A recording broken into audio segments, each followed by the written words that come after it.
This is an interview with Betty McLaughlin for the Youngstown Historical Center of Industry and Labor Oral History Project titled Women at Work. The interview is being conducted at the Youngstown Historical Center, known as the Steel Museum, on March 1st, 2023, and my name is Susan Lowry. Hi, Betty. Welcome. Hi, how are you today? I'm good. That's good. Okay, so I have a few introduction questions to kind of get the ball rolling. First of all, where did you and your family live when you were growing up? I was born in New York. Oh, okay. And lived in New York until I was 11. Okay. And then I moved back to Youngstown. I moved to Youngstown. Is your family where my originally? Parents were both from. I see. So we came home. I see. Well, what took them to New York? My dad's job. Yeah? Where did he work? He worked for the Steel Production Board, and it was during the war. Oh, wait. So, yeah, World War II, I'm assuming then? Okay.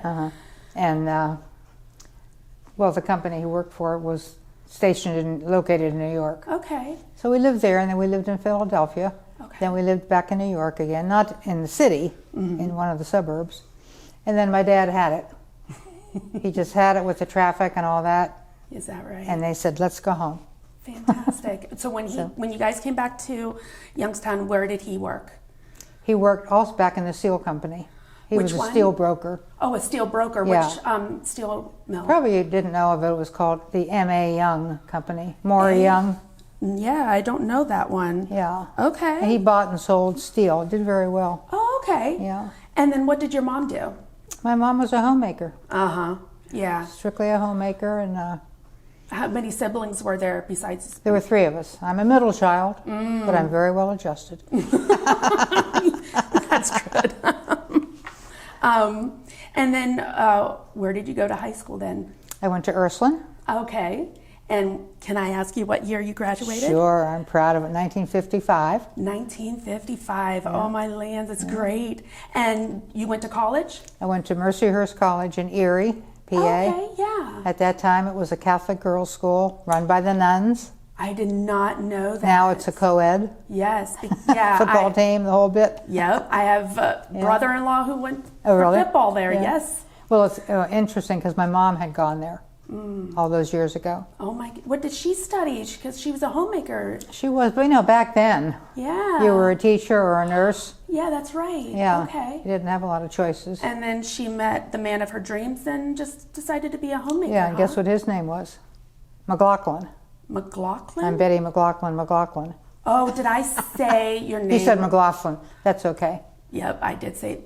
That's how my husband pronounced it. All right, thank you for the correction. I do apologize. And then when I was 43, I think, I decided to get a master's, and I got that here at YSU.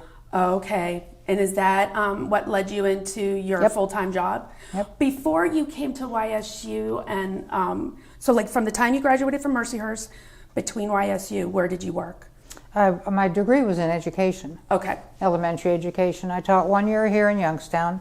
Then I got married, moved down to Maryland, D.C.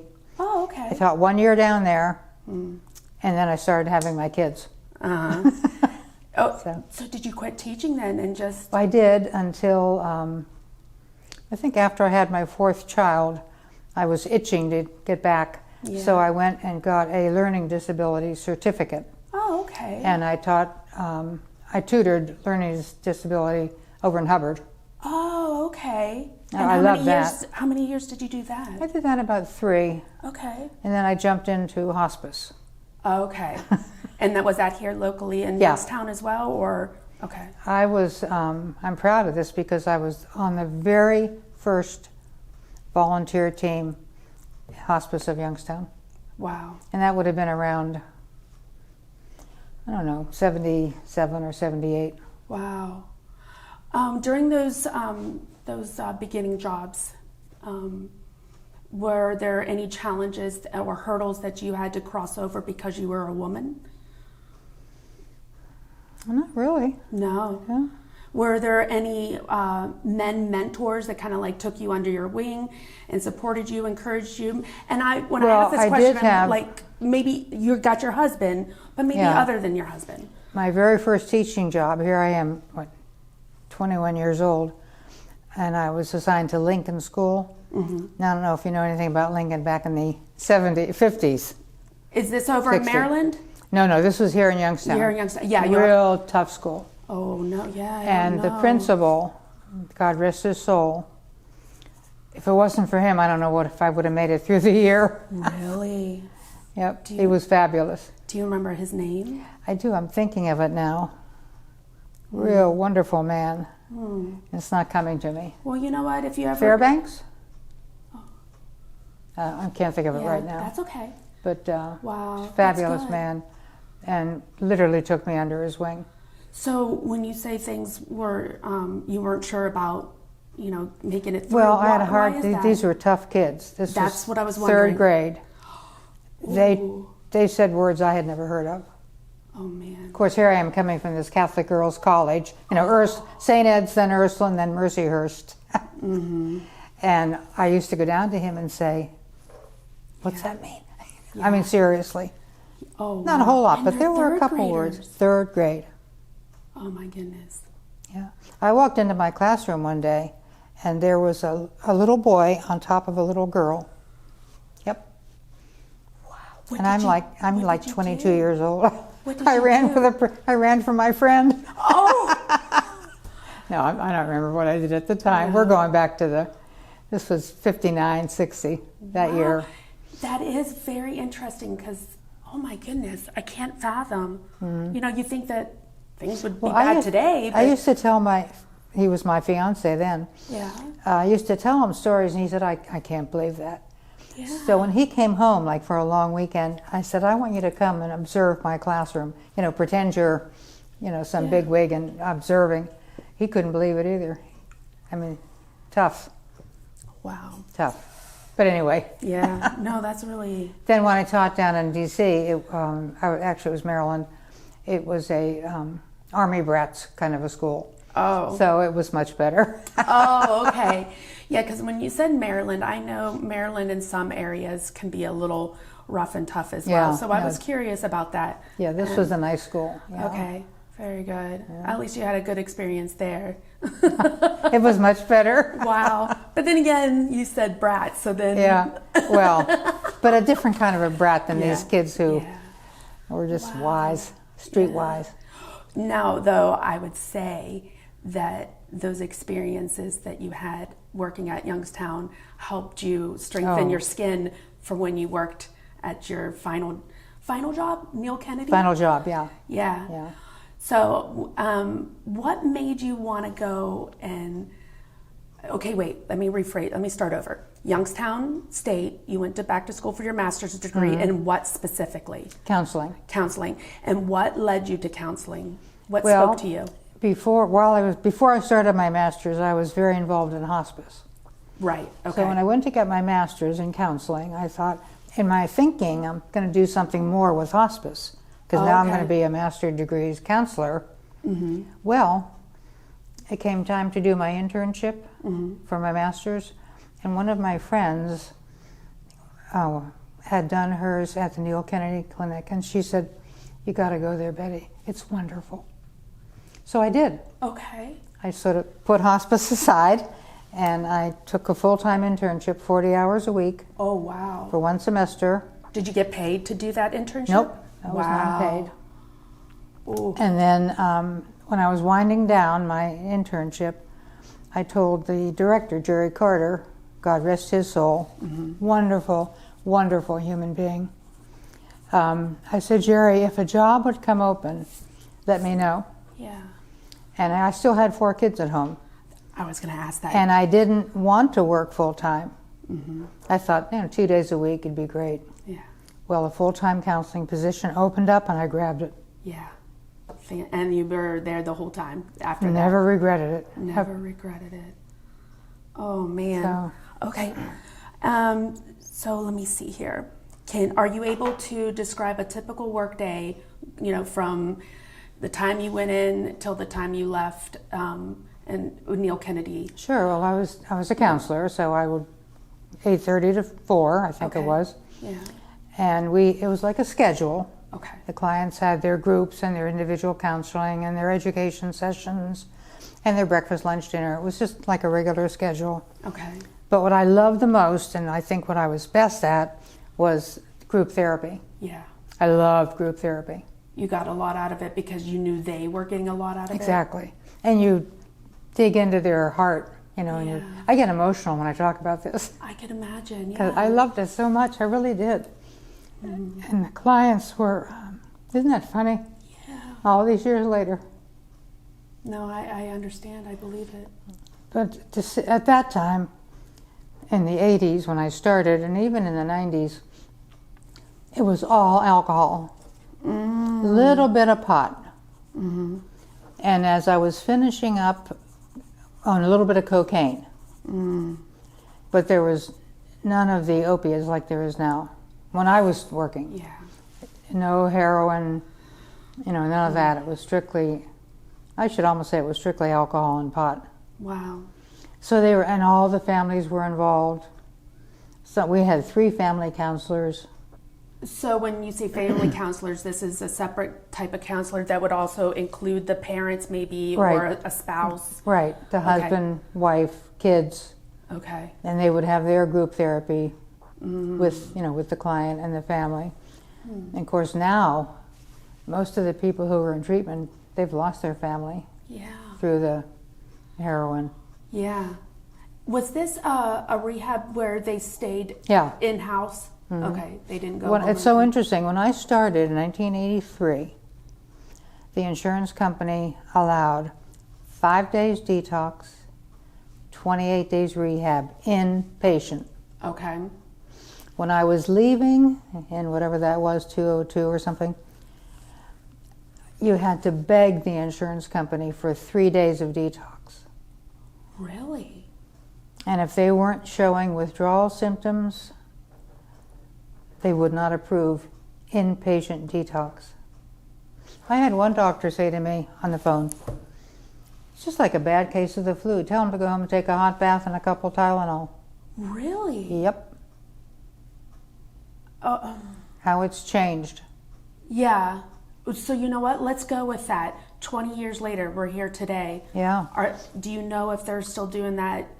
Is insurance still a struggle? Oh yeah, it's probably worse. Is. Yeah. Now it's interesting though, if you have Medicaid, they will cover inpatient. Okay. If you have private insurance, they usually will give you detox if you need it, if you're showing withdrawal symptoms, and then they put you on an outpatient program. Yeah, I do find that interesting with all the research and everything that we now know. The more we know now that they're actually limiting the insurance, you would think that they'd want to support it even more so to help everybody get back on their feet. But I do have to say now, I've been out of it for what, 20 years? Yeah. So I shouldn't even be talking about that because it could be different now. It could be, yes. But I'm pretty sure if you have the Medicaid. last you heard, that's what you remember. Yeah. And that's fine. Yeah. All right. So then just, alcohol and pot. And isn't that interesting? 20 years later, they're like, since you retired though, they're like, yeah, okay, pot, sure. We're going to legalize it. We're going to legalize it. All those poor kids you helped out back then. And they're like, oh, darn. And then, like I said, some cocaine. Cocaine was coming into it when I retired, but not the hardcore drugs like now. I wouldn't do it now. No. You know what popped in my head, what if you were still living in New York and like having a job like that? I probably wouldn't. I would say because, there's so much, the population out there is so much more extreme. Oh, yeah. That would be really tough. And you loved it, so it wasn't tough at all? Or, like, did you have those moments? It was just emotional. Just emotional? Yeah, because these guys, and they were almost all men when I started. Really? Yep. I'd say 80% men. Oh, my goodness. When I first started. Now, that changed as the years went on, 20 years. But they would break down. I'd hear that. I hear their stories and what it was doing to their families and what it was doing to themselves. They were getting, liver disease, and so it was emotional. Yeah. And I worked real hard on not bringing all these guys home with me every night, in my mind. And Did any of them ever disrespect you? No. That's awesome. It really is. Now today, it'd be different, but no, they highly respected the staff. That's great. Yeah. And if they did anything, they would have been out the door. I see. Yeah. Do you think that that's made it easier for them to respect you, knowing that they had that fear? Probably, but I honestly don't remember having Any problems? any fears. Mm-mm. That is good. Yeah. That is really, really good. Now a couple of them, I think, like had a crush on me, kind of thing. Well, you're beautiful, And and you seem like you have a great personality. I wouldn't blame them. But I remember one guy used to sit like outside my door, waiting for me to finish group so that he could talk to me. There were a couple like that. How did your husband know about I didn't this? tell him. Does he now know? Yeah, he does. Okay, yeah, good. but it was never came to a thing because, of course, I was super professional person. Oh, that's and good. I couldn't let anything. And not that I was interested, but it was just cute.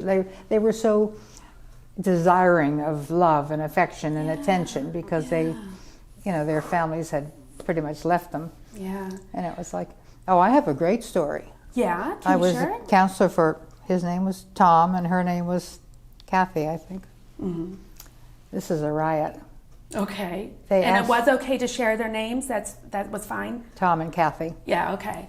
They asked me to be a bridesmaid in their wedding. Oh, that's cute. Wait, did they meet and rehab together? They did. Oh. We called those funny farm romances.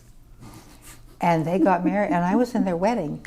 That is adorable. And we had to rent our bridesmaids' dresses. Oh, what year was this? Oh gosh, let's see. I started in '83, probably around '87. Oh my lands, that's fun. I went to the rehearsal dinner down at Briar Hill, and then I went to the wedding and danced with my partner, and his wife was so mad because he was dancing with me, but he had to because Yes, that's what you got to do. Yeah. that was funny. Oh my gosh, that's Yeah. so fun. Did that happen a lot then? That was the only wedding I was in. Well, okay, but with the Funny Farm wedding, is that what you call it? That happened a lot? Not a lot, but Off and on. a lot. There were a lot of people trying to hook up. I see. Well, I guess we could get that, yeah.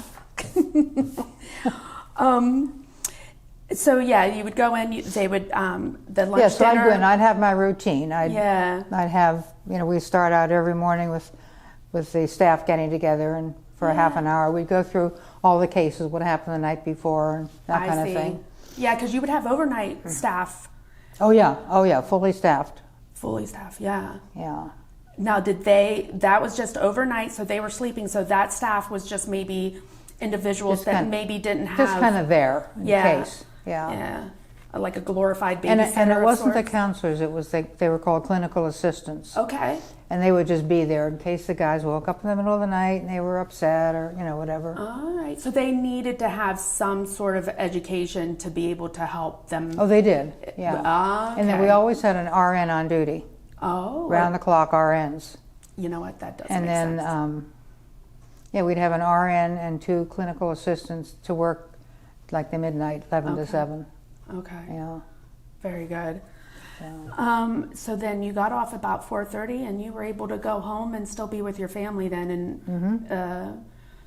now your husband, where did he work? He was an attorney. Oh, He passed away a couple years ago, 3 years. It'll be 3 years in August. I'm sorry to hear that. Yeah, so we had 60 years of marriage. Wow. Just made it to 60. Wow. But, so he was real busy too, but he was very understanding. He knew that I really wanted to do this, Yeah. and I really loved it, so he was 100% supportive. And so were my kids. Oh, yeah. By the time I started working, my youngest was in 8th grade. Okay. So that I had an 8th grader, Oh, okay. Yeah. 11th grader. Well, actually, my older 2, now that I think about it, they were off in college, I think. Okay. So that did make it a I little maybe just had the 2 at home back in '83 when I started. And you were doing the hospice before then for a couple of years, and you had the children. Was there any challenges or struggles having, taking care of the household and working at hospice? Or did everything flow? It was, but I let the household go. I know what you mean. Yeah. Yeah. You just kind of and then one good day, spring.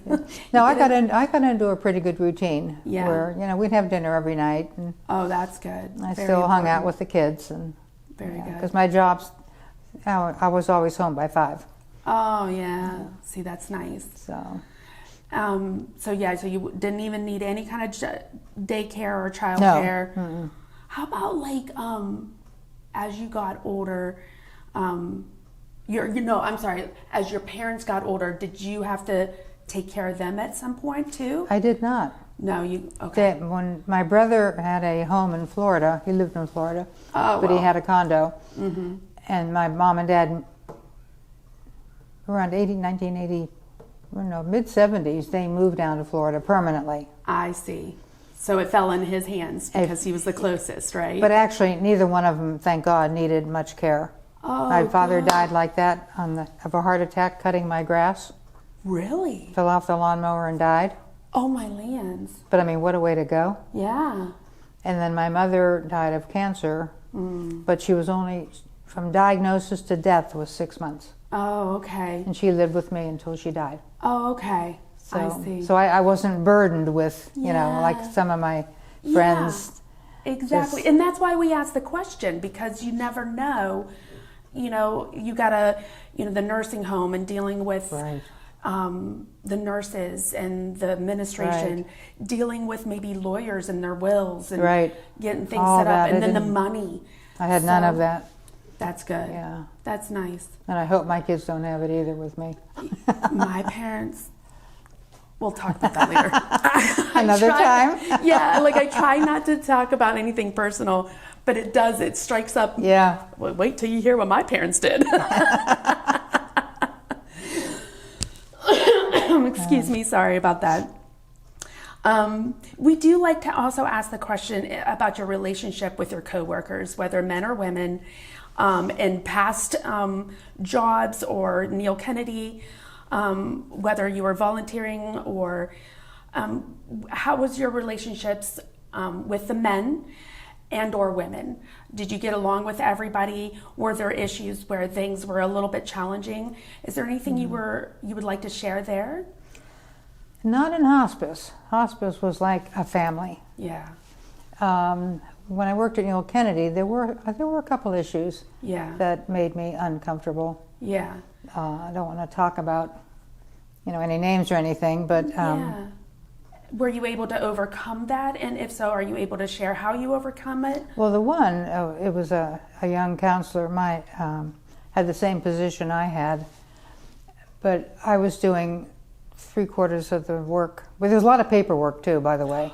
Oh, a lot of handwritten paperwork and dictation paperwork. Now it's all on computer. Yeah. But I felt like I was doing my work and some of his.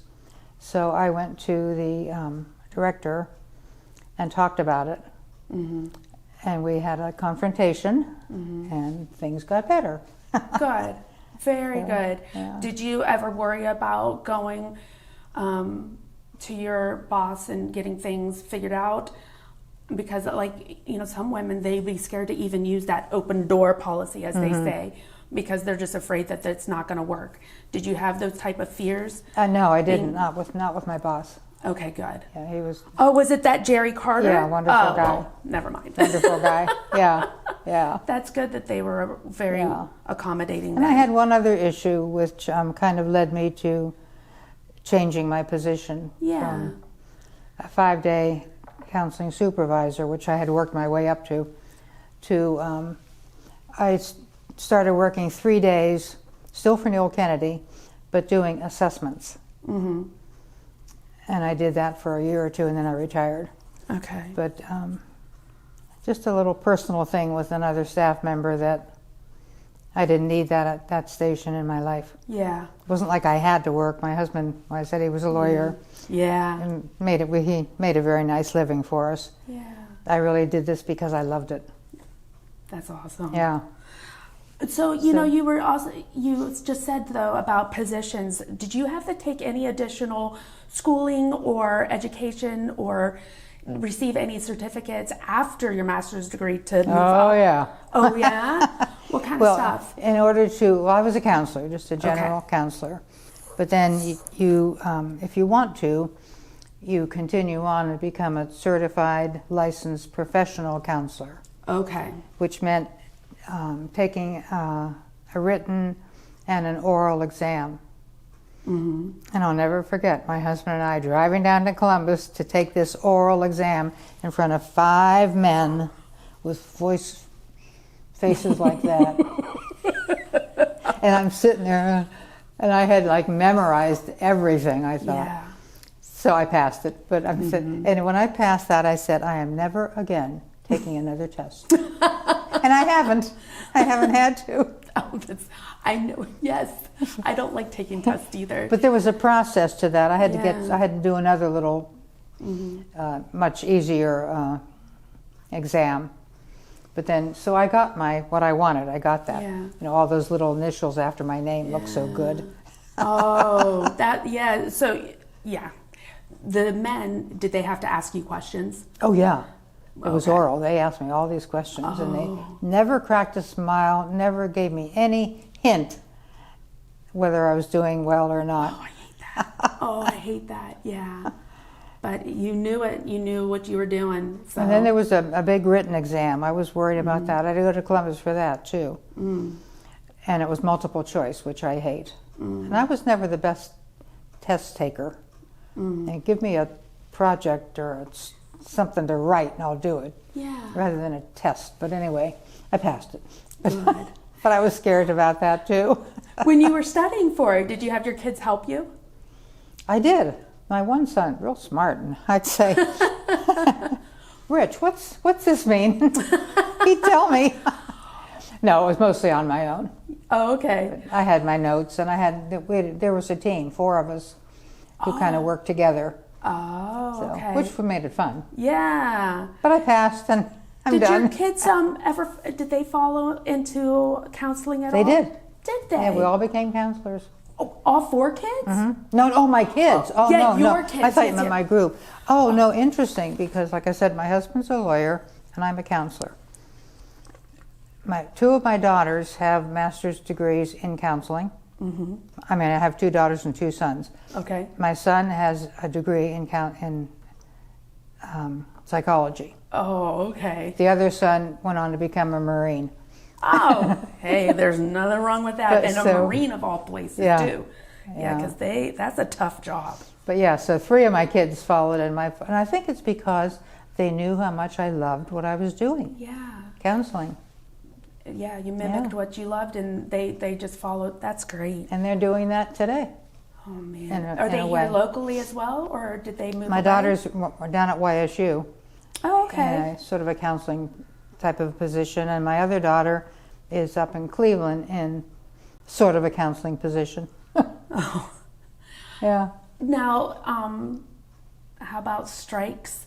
Did Neil Kennedy or going into Never had a strike. And then it doesn't sound like I also asked the question about grievances, if you had to go through the process of grievances, but I kind of feel like maybe you didn't. I didn't. Okay. No, never came up. And then what was so you mentioned about what you loved the most about your job, but what was maybe the least that you? Oh, the paperwork. Oh, yeah. That was daunting. Sometimes overwhelming. I used to go home at night with my little tape recorder. We had to do a comprehensive assessment when they left. Mm-hmm. I forget what we called it now, but and then I would dictate it all, and then the secretaries would type it up, and it would go on to their file. Now it's like 1 page. Mm-hmm. Check off this, check off that, check off that. Oh, jeez. But technology really caught itself up. Other than the paperwork, there really wasn't anything about that job I didn't like. You know, that makes me think, when you think of individuals with alcohol and drug abuse, did you ever have to go to court on behalf of them for any reason? Or maybe not you, maybe some other people? I did. I think twice I had to go to court and Okay. just pretty much tell what they had done, Okay. that they had successfully completed That the was my program. question. Yeah, Yeah. yeah, but never any in-depth stories about them. Mm-hmm. I see. Usually the judge would ask a couple questions, or the lawyer, and that'd be it. You would stand up and say, they accomplished, they did what they were supposed to do. Right. Checked off all the criteria. Exactly. Yeah. Now, was that stressful for you to have to do that, or Oh, was yeah. it just? Yeah. Yeah. Who wants to go stand before a judge? Yeah, too many people. But it only happened, I think, twice. Yeah. Oh, that's not too bad So, then. no, not at all. And then, let's see here.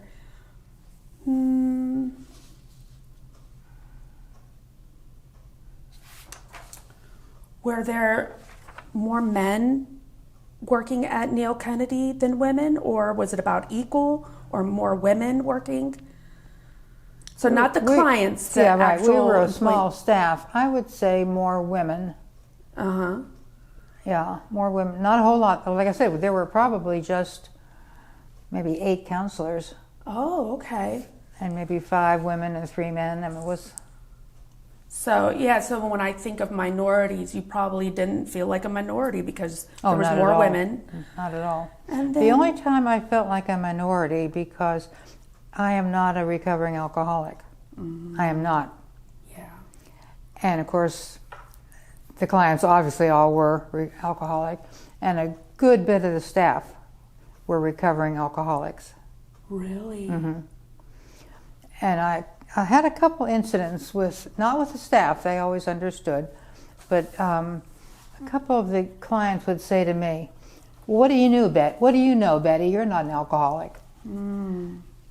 So I'd have to say, well, you're right, I'm not, but I'm here to help you overcome your alcoholism. And that would, okay, That was enough for them. that'd be enough, yeah. Yeah. Oh, that's great. At one time, let me say it this way. What was an average amount of clients that would be there? Like 50, 25? We what had, was the average? it's funny how I forget. Did it fluctuate though too? Well, we had, say we had 16 beds. Okay. So we would have, almost always had 16 clients with a waiting list, Oh, okay. waiting to get in to get detoxed. So somebody would do maybe their 28 days, their detox plus 28 days. Yeah. They would leave, and then the next one on the waiting list would come in. So a big, huge revolving door every month. Right, oh yeah, yeah, Wow. yeah. But enough for you to get close enough to a couple of them to be in their wedding. I often wonder what happened to them. Oh, yeah. That would be nice. I wonder if we could Google them. And I can tell you, I said Kathy because that really wasn't her name. Oh. But this was not typical, but this would happen maybe once a year, that we'd get a nurse in treatment because she had taken a patient's medications and got caught. Oh, wow. That happened a number of times. Oh, wow. Yeah, real tempting for nurses who have that addiction. Oh, you know. jeez. And like I say, mostly, when I was there, it was mostly alcohol and drugs, but we would get other drug uses, and that would be one. She'd take like, can't think right now what it would have been, but you know, an addictive drug, Yeah. Oxycontin or something like Yeah. that. That should have gone to the patient. I know, and that'd be maddening. Yeah. So they would have to come back in and into rehab, or did they go to a different type of rehab? Well, they would go all through our program, and then hopefully, Yeah. yeah. Oh, geez. Okay, so let me see here. Okay, yeah. So you did retire from Neil Kennedy. Did you have like benefits from there when you retired? Were you able to accumulate a retirement plan? I did, yeah, That's good. yeah. But there was no buyout. There was no shutdown, so we don't have to talk about that at No, all. nothing like that. I just had my, just my IRAs and stuff that I did Yeah. while I was there, but Oh, okay. yeah, but no retirement plan. Okay. And then is there anything else that you would like to add that maybe we didn't discuss? Like pay gap, actually. Now that I just remembered that. So you said that there was, the majority were women, and there were some that were men. Mm-hmm. Did they receive a higher pay rate than you guys? No, Everything was equal? Mm-hmm. And in the 80s and depending stuff? on your education. Like when I went on and got those tests I studied for, yeah. then I got a raise. And if the men did that, they got a raise. Same thing. Where did the money come from? Like a lot of the money, well, of course we had to pay you guys, right? Yeah, we had Medicare and Medicaid approval, but a lot of it came from grants and from contributions. Oh, and so you had mentioned that the counseling center has recently closed. Mm-hmm. Is that because they lost some funding? No, I don't know. I honestly, this has just been within the last month. Oh, really? So I don't know why it closed. And I read in the paper when it said it closed, the paper said, and it might reopen. Okay. So I don't know. Oh, hopefully everything's okay. And that, maybe it was just a little glitch in funding or something, maybe. Hopefully not major, and they'll be able to open back up. Neil Kennedy, how many years was it in business though? Oh, I knew you'd ask that. Oh, I'm sorry. Well, here's a real interesting tidbit, and God rest his soul. Mm-hmm. He gave his name loud and clear to everybody. His name was Jack Dybel. Oh, I know that name, the last name. Well, Jack Dybel started the first alcohol clinic of Youngstown. Okay. On Lincoln Avenue. You know where that is, right by the university. Yeah. And he and his wife, Mary, bought a house on Lincoln Avenue and started bringing in, as Uncle Jack used to say, we'd bring in all the drunks and sober them up. And that was the first alcohol clinic of Youngstown. Is that right? And then it moved to, remember the old Woodside Hospital? No, I don't. Okay. Well, they were there, and then they went down to Rush Boulevard. But I wish I could tell you the dates, and I can't. Like 50 years or a long time. Okay. And then you think that's what transpired into Neil Kennedy?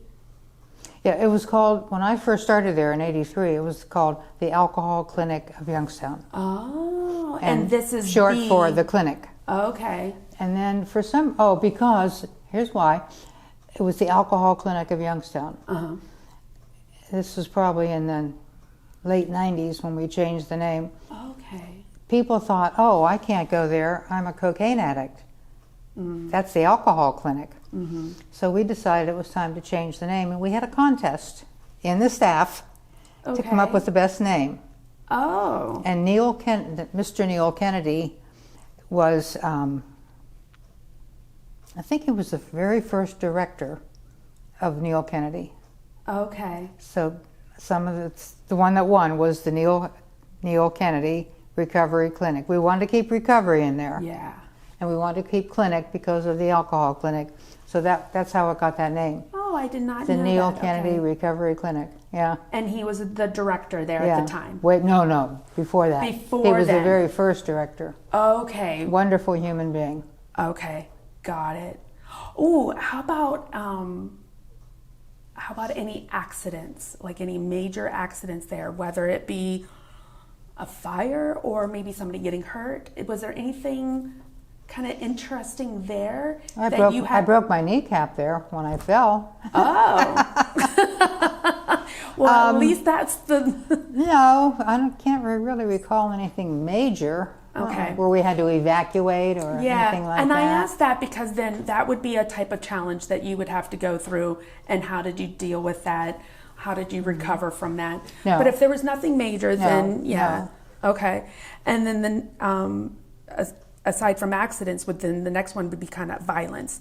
Was there any like physical altercations that you had to deal with, whether it be between clients or coworkers? But I can honestly say no. That is hard to believe. That is hard to believe. Mm-mm. You would almost think that with... definitely not with we had a wonderful staff, not with the staff. Yeah. But a couple of the guys would, you'd see they wanted to have a fight. They wanted to step outside. But no, the years I was there, That's great. Never happened. Okay. So then, so going back to, I was like, oh, let me ask these questions.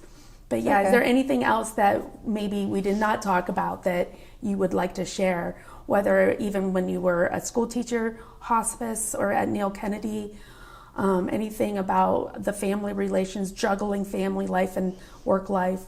Was there anything that maybe we really didn't touch on? I'm so normal. You can't complain about that though, right? I will say I really didn't like teaching. Yeah. I didn't like the classroom. Yeah. Well, of course, the 1 year was horrible. Yeah. If I got through the end of the day with maintaining order in the classroom, I was happy. Yeah. But I like the kids to sit and look at me and listen to me and follow my directions. Right. And I didn't like, all that messing around. So I just didn't like teaching. No, I would not either. Nope. And that's why I like it here, because if there is any kind of education prospect here, it's very short-lived. It's just maybe for an hour, maybe even just a half hour, or maybe even just a meet and greet, and then I just move about my day. Yeah. It's never, 5 days a week, Right. 8 hours a day. And you see that kid coming in and think, oh no, I got all day to work with him. Yeah, yeah. So I like it from this standpoint, but Yeah. my husband's a school teacher, and I just, Oh, is he? Oh man, I don't know how he does it. I know. Oh, He just goes, well, at least I get the holidays and summer off. Like, all right, there you go. and he'll have a nice retirement. Yeah, exactly. Yeah, we were already talking about that too. But anyways, Betty, thank you so much. Well, this was fun. I enjoyed it. This was an absolute joy talking to you. Good. And I really appreciate it.